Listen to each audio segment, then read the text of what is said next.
The Japanese aircraft carriers, some of the most formidable warships of their time, had witnessed the rise and fall of an empire. Yet, when the fighting ceased in 1945, their future was far from certain. Their fates would be shaped by a combination of harsh economic realities, the demands of a nation in ruins, and the shifting political landscape of the post-war world. Japan's naval power, once the pride of the empire, had been decimated by the end of the war. The final blow came in 1944 to 1945, when the United States unleashed a relentless campaign of airstrikes and naval battles that crippled the Imperial Navy. By the time the surrender was signed aboard the USS Missouri in September 1945, Japan's aircraft carriers, along with much of their fleet, were either destroyed, scuttled, or rendered obsolete. The need for such powerful warships was no longer justified in a world recovering from the ravages of war. The very concept of an aircraft carrier, designed to project military power across vast oceans, had undergone a transformation. The war had proven the superiority of naval air power, but with the war's end, there were fewer reasons for nations to maintain such colossal vessels, especially for a country like Japan, facing economic collapse and a complete overhaul of its military structure.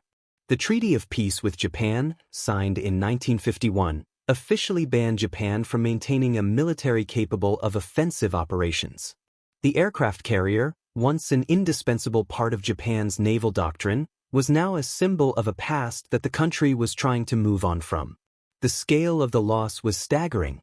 Japan had built over a dozen aircraft carriers during the war, ranging from massive fleet carriers like Shokaku and Zuikaku to smaller escort carriers. Most of these ships were either sunk or severely damaged during the conflict. The few that survived the war, however, would face a very different fate. In the immediate aftermath of the war, the surviving carriers found themselves in a limbo, a stark contrast to their once proud role in naval operations. The carriers that remained, such as Junyo, Ikoma, and Ryuho, were quickly stripped of their military value. The Japanese government, under pressure from the occupying forces, began the difficult task of dismantling its military assets.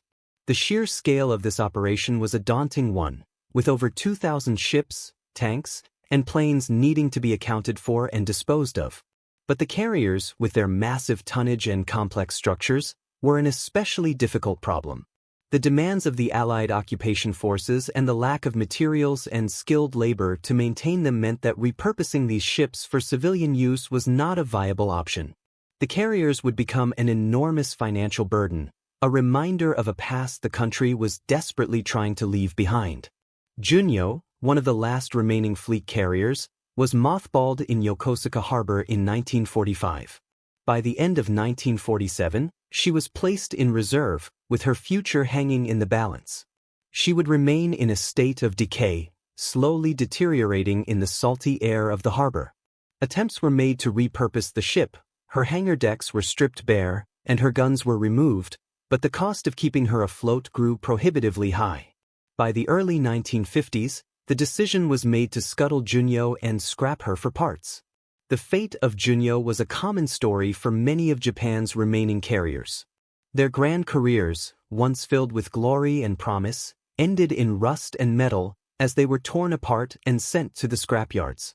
In the years following the war, Japan's industrial sector was focused on rebuilding the nation's economy, and military projects were deemed an unnecessary luxury. With the ban on offensive military forces firmly in place, there was no reason to preserve a navy capable of launching large-scale aircraft operations. The shipyards that had once been bustling with activity now stood silent, repurposed for civilian production. As Japan shifted its focus from military expansion to economic recovery, the immense costs of maintaining such large warships were no longer justifiable. The decision to scrap the remaining carriers was not taken lightly. In many cases, the ships had been symbols of national pride, and their destruction marked the end of an era. Ikoma, one of the last ships to survive the war, was similarly left to rust. She was not scuttled immediately. Instead, she was used in a reduced role. Her flight deck was removed, and she was stripped of all weapons, becoming little more than a floating hulk. Even after her decommissioning in 1947, there were no plans to repurpose her into a civilian vessel. The financial strain of such an undertaking, combined with the lack of skilled labor, ensured that Icoma, like so many others, would eventually meet the scrapyard. Japan's naval aviation would never again be the same after the war. The days of the great aircraft carriers, such as the Akagi and the Kaga, which had once struck terror into the hearts of their enemies, were gone. The post-war period saw a drastic reduction in the size and scope of the Imperial Japanese Navy. The few ships that survived the war would be decommissioned and sold off, often to be scrapped or repurposed.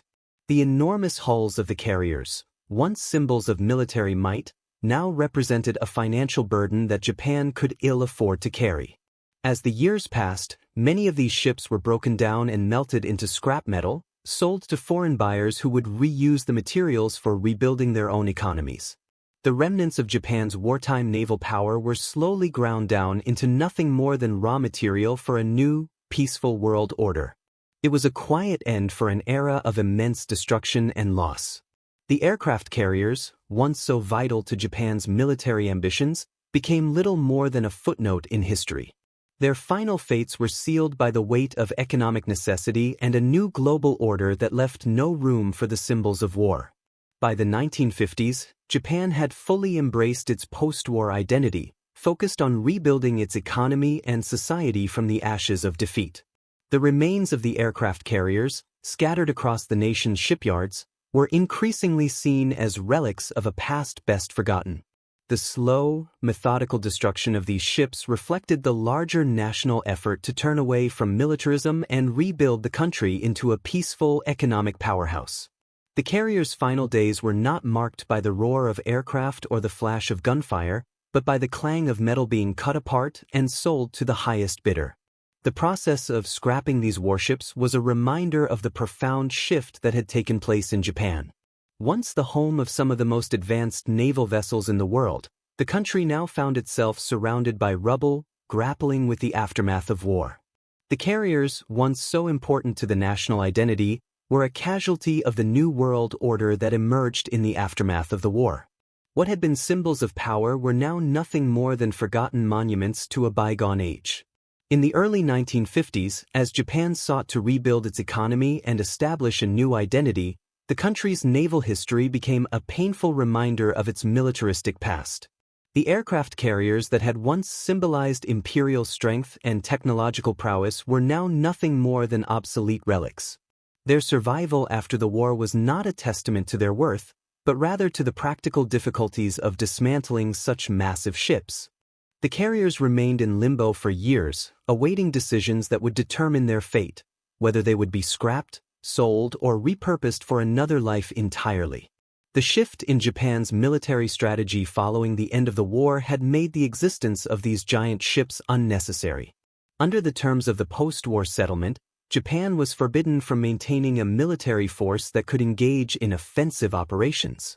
This included naval aviation, which had been one of the cornerstones of the Imperial Navy's power. For Japan, the question was not whether the aircraft carriers could be kept afloat, but rather how to dispose of them. Their massive size and advanced designs had once made them formidable. Now, they became a financial liability. The United States, as the occupying power, played a significant role in shaping Japan's military future. Under the terms of the occupation, Japan was not only required to dismantle its wartime forces but also to adopt a new constitution that would prevent the resurgence of militarism. As part of the post-war settlement, Japan was also asked to turn over military equipment, including ships, to the Allied authorities. However, most of the aircraft carriers were so heavily damaged or obsolete that they no longer held strategic value. Their military role was gone, and even the notion of repurposing them seemed increasingly far-fetched.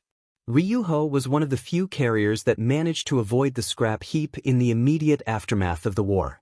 After the surrender, she was initially placed in reserve and left to rot in the dry dock. As the economy began to pick up and Japan's industrial focus shifted to civilian projects, there was some consideration of converting the ship for non-military uses.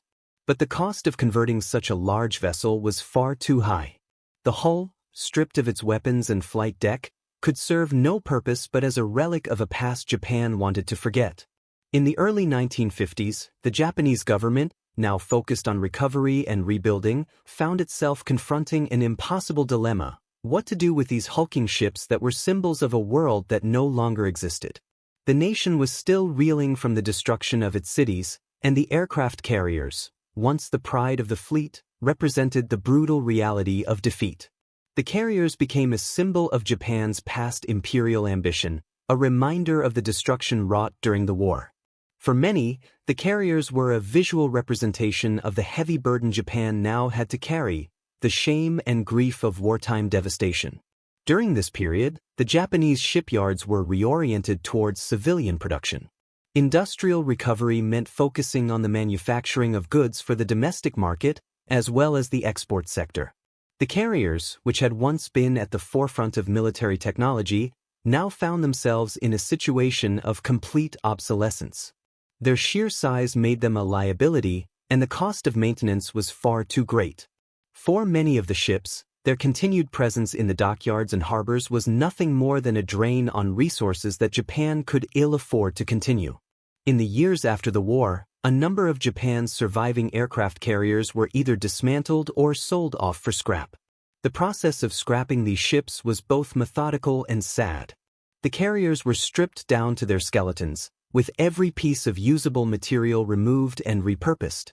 The massive hulls, once teeming with life and activity, were reduced to empty shells, their names and histories fading into the distance.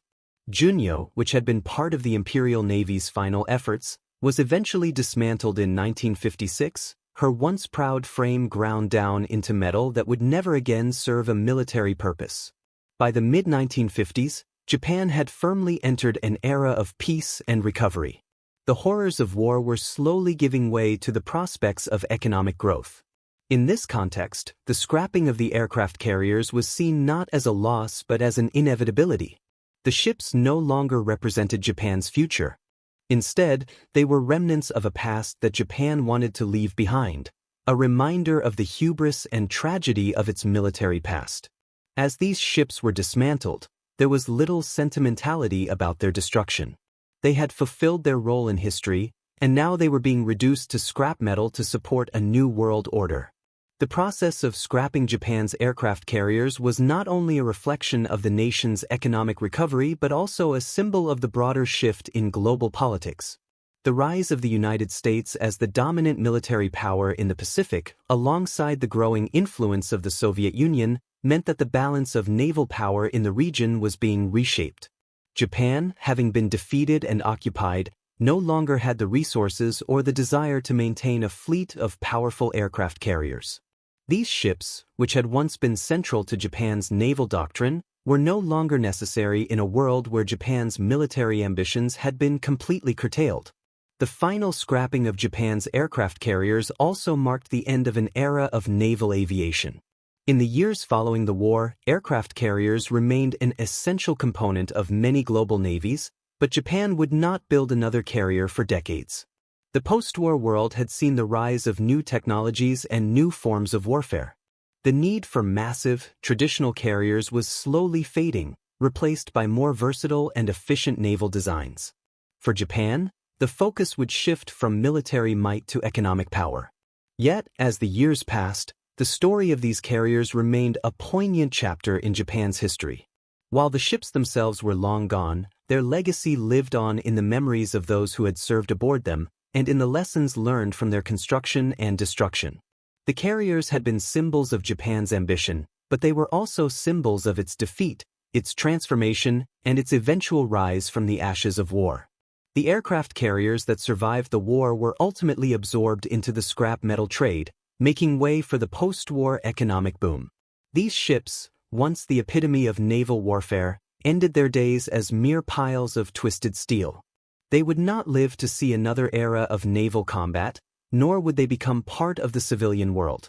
They had fulfilled their purpose during the war, but in the aftermath, their role was over. Japan's future lay elsewhere. Today, few remnants of the mighty aircraft carriers remain.